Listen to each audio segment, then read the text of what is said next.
I recently helped someone with their budget. He was someone who was very middle class, super, super middle class. Her husband and her both were teachers, and they made a fine enough wage that they could, take a trip or two once a year. They had a home, it had a mortgage, but they'd had the home for a while, the mortgage had been for a while. So they had a good rate. They could afford to go to like music concerts and things like that, once every couple months. They were affording things just fine. They weren't in any like crazy debt or anything like that. And their two kids were about to be starting college. Well, one of them was about to start college. The other one had a couple years, but was far enough in high school that, oh, college is on the mind. She was wanting to just discuss what that would look like financially for them.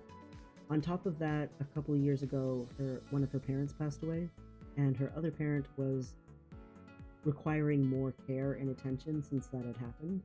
Financially, she had stuff set up with a financial advisor who basically was taking a percentage, like a 2%, which I do not like that at all. Financial advisors, a lot of them are scam artists, and when they take a percentage like that, it is a lot of money. And you think, oh, that number is so small, it's just a 1 or a 2%, but that is a lot of money. Think about how much 2% is if you have a portfolio with, say, 200,000 in it. Think about that. That's a lot of money. And so people feel overwhelmed when a financial advisor costs $500 an hour to speak to, but $500 an hour is way less expensive than 2%. Anyway, so she said it was worth it to her to keep this financial advisor because she had peace of mind about her mom's finances. She didn't have to manage stuff. She didn't have to pay any of the bills or anything like that. All of that stuff was already set up, arranged, and she wanted to be able to focus more on taking the time that it would take to do all of that stuff and spend it in ways that she wanted to spend. I did let her know that 2% was high for a financial advisor, but she felt like it was worth it, so I didn't argue. But just for future reference for anyone who watches this, 2% for a financial advisor is expensive. That's an expensive financial. Anyway, she was thinking, oh, what's going to happen when my parent passes away because they're starting to need more care? And also, what's going to happen when my kids are going to college? My life is about to change financially in a pretty significant way. Now, she was still, and her husband both, still more than a decade from retirement. They actually were almost 15-ish. Her basically like 17, 18 years from retirement, and him 15, 16-ish years from retirement. So they still had a little ways to go.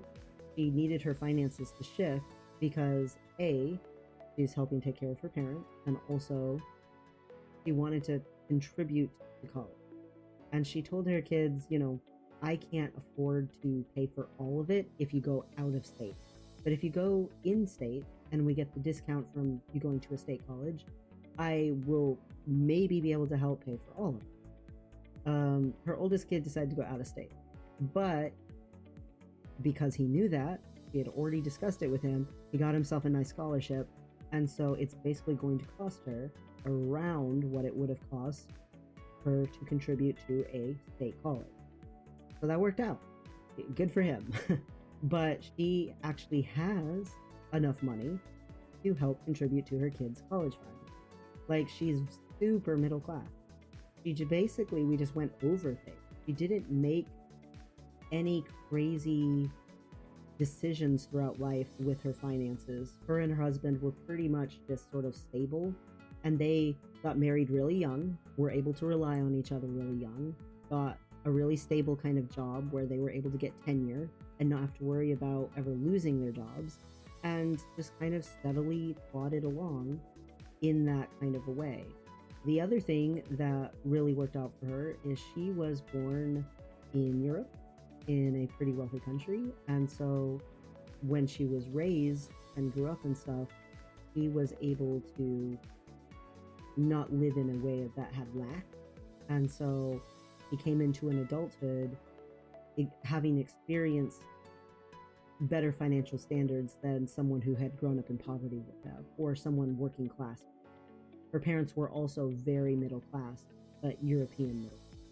And so she could look at their financial systems that they had, where her parents just sort of plodded along, and emulate. And it was fine. The other thing is her husband and her agreed very strongly about what they wanted to do with finances and how they wanted it to work and how much to put toward retirement and things like that. So very consistent, simple things.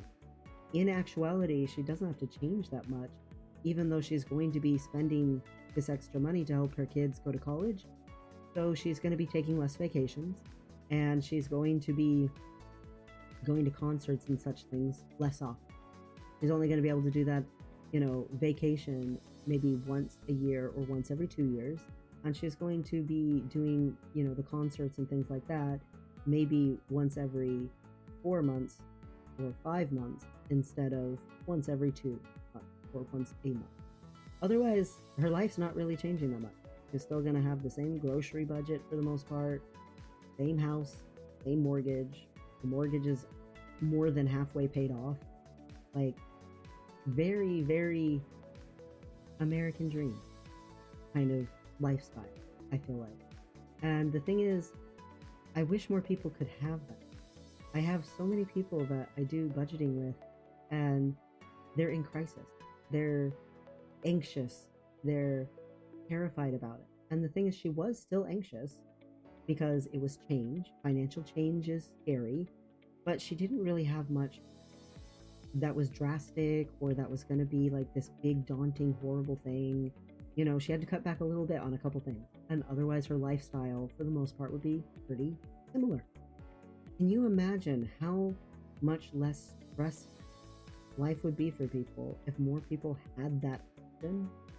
If more people just had the knowledge that, yeah, I'm not going to maybe get any major raises. I'm not going to get any astronomical growth in how much I get in a year, but I'm also not going to be laid off. I'm going to have this steady, predictable income. And you know what? I don't have to have financial arguments with my spouse.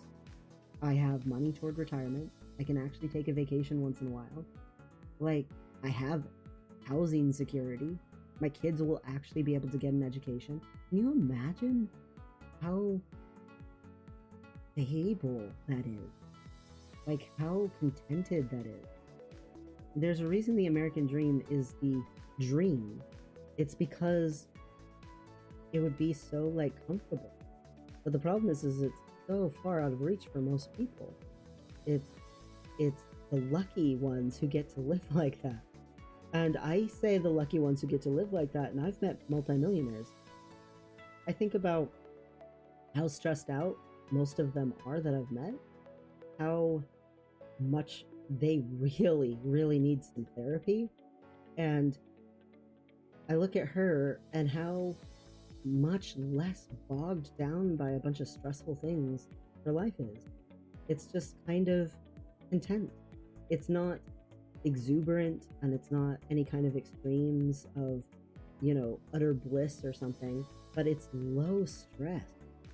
What an incredible demonstration of the possibility. Now, the problem is her age. People starting out right now, not going to have as good of a time getting those things as she had. And that's unfortunate. I can imagine her having a pretty long life, with that low stress and that comfortable little family and housing security and everything.